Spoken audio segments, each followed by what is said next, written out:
Vita baina ya Tanganyika na Zanzibar vimezuka huku moto ukiwashwa na Boniface Mwabukusi. Hujambo na karibu. Kwa mara ya kwanza katika historia ya karibuni ya Tanzania, sauti kutoka ndani ya taasisi za kitaaluma za sheria zimeibua mtikiso unaogusa mfumo mzima wa utawala, katiba, usalama wa raia na uhalali wa kisiasa ambao upo madarakani. Kauli kutoka kwa rais wa chama cha wanasheria Tanganyika TLS Boniface Mwabukusi imefungua ukurasa mpya wa mjadala wa kitaifa baada ya kuchapisha mtazamo wake kuhusu muungano, haki za kiraia, uchaguzi wa Oktoba tarehe 29 na hatima ya vijana waliounganishwa na maandamano ya kizazi kipya. Ujumbe wake umegeuka kuwa moja ya maandiko yenye utata zaidi katika majukwaa ya mtandaoni, ukivuta hisia za wananchi, taasisi za haki na wadau wa siasa.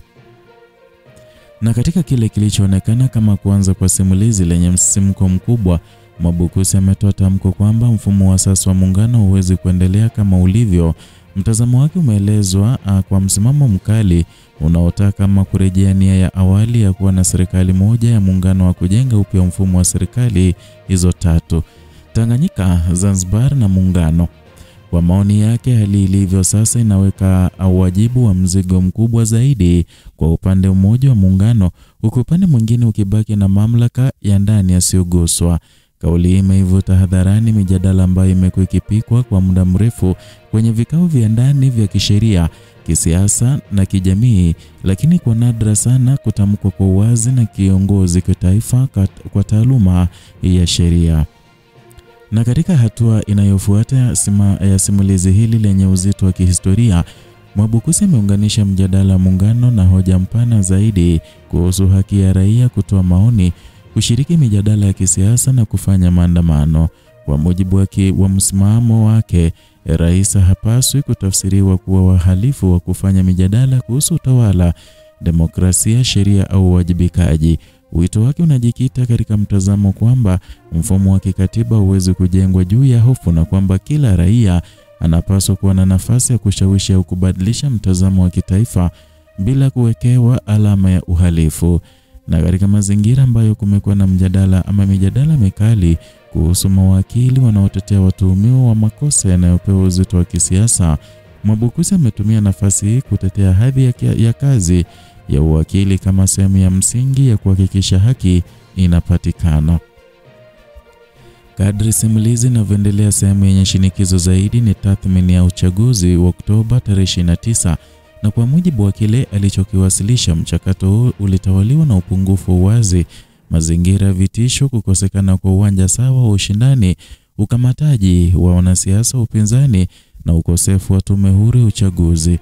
Ujumbe wake unajikita katika alichokiona kuwa dosari ya msingi zilizowafanya wachunguzi wa kimataifa waliokuwa wakifuatilia uchaguzi huo kutoa ripoti zilizoashiria kutokuwepo kwa mazingira yanayoafikia viwango vya uchaguzi huru au na wa haki.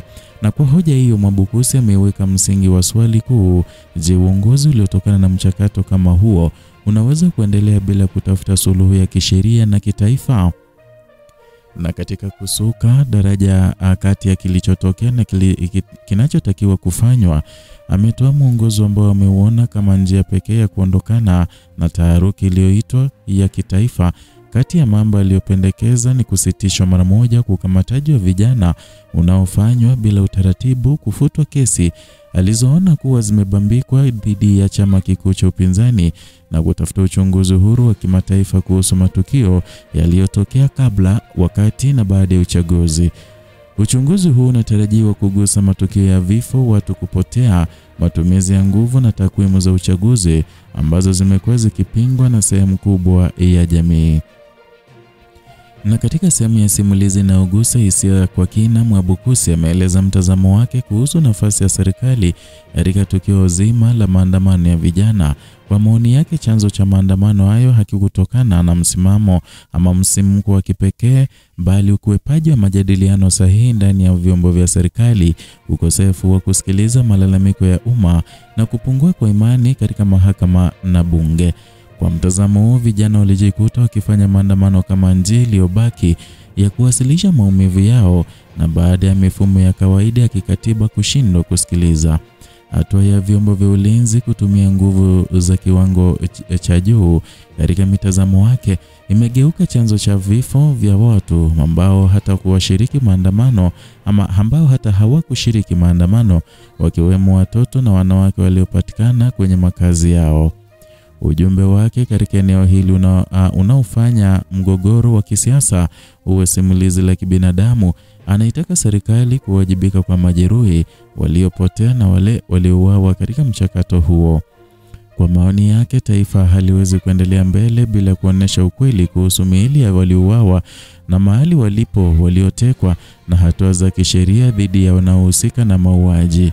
Kauli hii inarejesha hadithi kwenye kiini cha uchunguzi wa haki za binadamu, kwamba swala si tu kisiasa bali kinahusu maisha ya watu waliopoteza ndugu, wazazi, watoto au wapendwa katika mivutano hii ya kisiasa.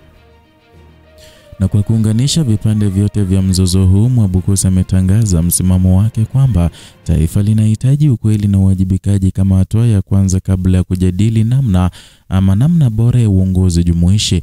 Na kwa mtazamo wake, mazingira ya uchaguzi yameathiri uhalali wa kijamii wa uongozi uliopo na kufanya uhitaji mageuzi ya ndani kabla ya kutafuta maridhiano ya kitaifa.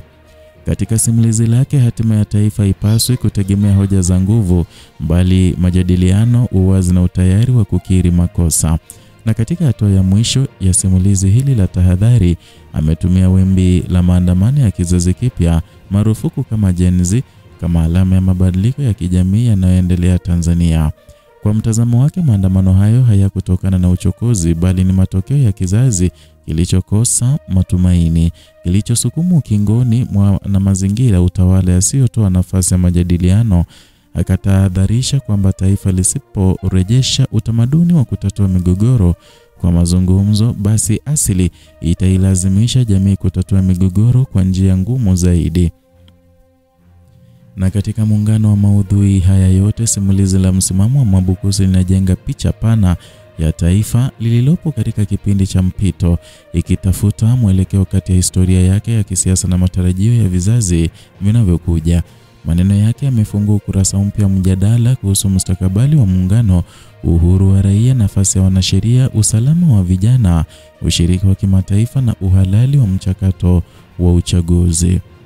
Na katika upeo huwa usimulizi hili, hoja inayobaki ni kwamba taifa lipo katika hatua muhimu ya kujitafakari, na kila mada iliyoguswa kutoka muundo wa muungano hadi ya uchaguzi, nafasi ya mahakama, wajibu wa serikali hadi kilio cha wahanga wa Oktoba tarehe 29 imeunganishwa katika wazo kuu kwamba ustawi wa taifa hauwezi kujengwa juu ya ukimya bali juu ya uwazi, ukweli na majadiliano ya dhati. Katika mantiki hiyo, simulizi linalotokana na kauli ya Mwabukusi linageuka kuwa mwanga unaoweza kuongoza mchakato wa kujenga upya imani ya taifa. Ni hayo tuliyokuandalia kutoka hapa Kenyascope, channel yako pendwa ambayo inakuletea taarifa za kina bila kupindisha wala kuegemea upande wowote. Hapa ndipo unapokea uchambuzi utendeti na wakina. Zidi kutusupport kwa kusubscribe, kulike na kushare video zetu, na vile kugonga alama ya kengele ili uwe wa kwanza kupokea taarifa hizi pindi tu tunapoziweka.